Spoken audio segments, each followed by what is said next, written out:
Hello বন্ধুরা, ম্যাথটিক্সের পক্ষ থেকে তোমাদের সকলকে স্বাগতম। আবার একটি নতুন অঙ্ক নিয়ে আসলাম। অঙ্কটি হচ্ছে এরকম: একটি মোটর 2 কুইন্টাল পানি 1 মিনিটে 300 মিটার উঁচুতে ওঠাতে পারে। মোটরটির কার্যকর ক্ষমতা কত? এই ধরনের অঙ্কগুলো করতে হলে আমাদের প্রথমে অঙ্কের দাগটা ভালো করে বুঝতে হবে যে একটি মোটর 2 কুইন্টাল পানি 1 মিনিটে 300 মিটার উঁচুতে উঠাতে পারে, তাহলে মোটরটির কার্যকর ক্ষমতা কত? তাহলে এটা আমাদের বের করতে হবে। তাই মোটরটির কার্যকর ক্ষমতা, তো আমরা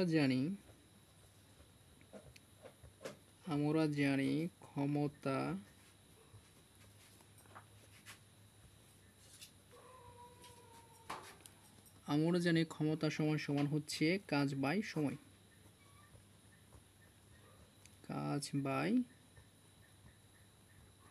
সময়। এখন এই ক্ষমতাকে পি দ্বারা প্রকাশ করা হয়, তাহলে বা ক্ষমতা পি সমান সমান সময়কে টি দ্বারা প্রকাশ করা হয়। এখন কাজকে তো আমরা জানি ডাব্লিউ দ্বারা প্রকাশ করা হয়, কিন্তু এখানে বুঝতে হবে আমাদের এখানে কোন কাজ হয়েছে। দেখেন, একটি মোটর 2 কুইন্টাল পানি 1 মিনিটে 300 মিটার উঁচুতে উঠাতে পারে। তাহলে এই ক্ষেত্রে আমাদের কাজটা কি হয়েছে?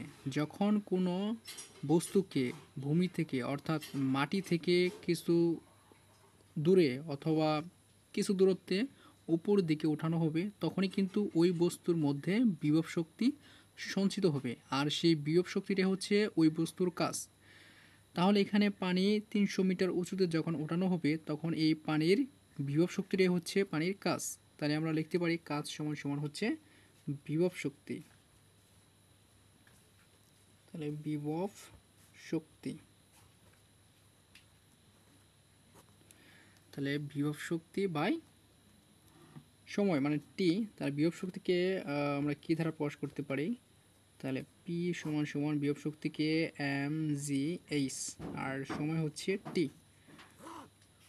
তো ডান পাশে আমরা এখানে লিখতে পারি, এখানে আমাদের যে মানগুলো দেওয়া আছে, এখানে আমাদের পানির ভরটাকে আমরা জানি, ভরকে এম দ্বারা প্রকাশ করা হয়। ভর হচ্ছে 2 কুইন্টাল।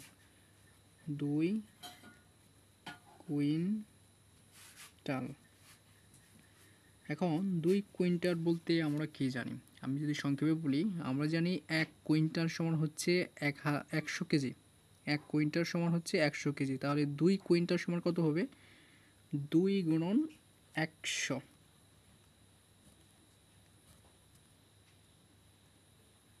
এত কেজি। তাহলে আমাদের হচ্ছে এখানে 200 কেজি। আর এখানে হচ্ছে আমাদের অভিকর্ষজ ত্বরণ জি এর মান হচ্ছে 9.8 মিটার পার সেকেন্ড স্কোয়ার। এটা হচ্ছে আমাদের অভিকর্ষজ ত্বরণ জি এর মান। আর আমাদের উচ্চতা দেওয়া আছে 300 মিটার, তাহলে এইচ এর মান হচ্ছে আমাদের 300 মিটার। আর আমাদের টাইমটা হচ্ছে টি, অর্থাৎ টি সমান সমান হচ্ছে 1 মিনিট। আমরা জানি 1 মিনিট বা 1 মিনিট সমান সমান হচ্ছে 60 সেকেন্ড। 60 সেকেন্ড সমান 1 মিনিট। তো আমাদের বের করতে হবে ক্ষমতা, কার্যকর ক্ষমতা, অর্থাৎ ক্ষমতাকে পি দ্বারা প্রকাশ করা হয়। তাহলে পি ইকুয়াল টু ওয়াট। এখন এই যে আমাদের ডান পাশে যে মানগুলো আছে, এই মানগুলো যদি আমরা এখানে জাস্ট বসাই দিই, তাহলে আমাদের অঙ্কটা মোটামুটি হয়ে যাবে। তো এখানে আমাদের পি সমান সমান আমরা লিখতে পারি, বা পি সমান সমান M G H by T. তাহলে এম এর জায়গায় আমরা এম এর মানটা বসাই দিই। এম এর মান হচ্ছে 200 কেজি। এখানে লেখার সময় এই এককগুলো লেখার দরকার নাই, শুধু মানগুলো বসালেই চলবে। তাহলে হচ্ছে এম এর মান 200 গুণন জি, অভিকর্ষজ ত্বরণ জি এর মান হচ্ছে 9.8 গুণন, আর এইচ হচ্ছে উচ্চতা হচ্ছে 300 মিটার, অর্থাৎ এখানে শুধু 300। আর টাইম হচ্ছে টি, অর্থাৎ 1 মিনিট বা 60 সেকেন্ড। এখানে লিখবো শুধু আমরা 60।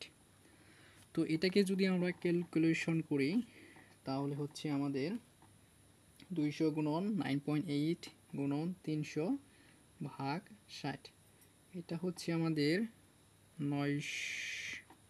9800 ওয়াট। সুতরাং P সমান সমান হচ্ছে 9800 ওয়াট।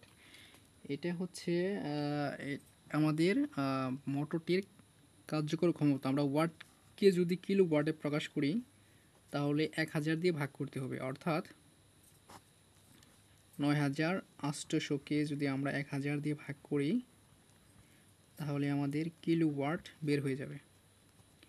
তাহলে 9800কে 1000 দিয়ে ভাগ করলে আমাদের রেজাল্ট আসতেছে 9.8 কিলো ওয়াট।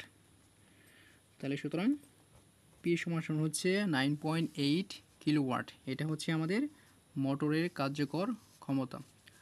তো ধন্যবাদ বন্ধুরা সবাইকে এতক্ষণ পর্যন্ত ভিডিওটি দেখার জন্য। যদি ভিডিওটি ভালো লাগে অবশ্যই লাইক, কমেন্ট এবং শেয়ার করবেন, এবং যদি কোথায় কোনো জায়গায় বুঝতে অসুবিধা হয় প্লিজ কমেন্টে জানাবেন।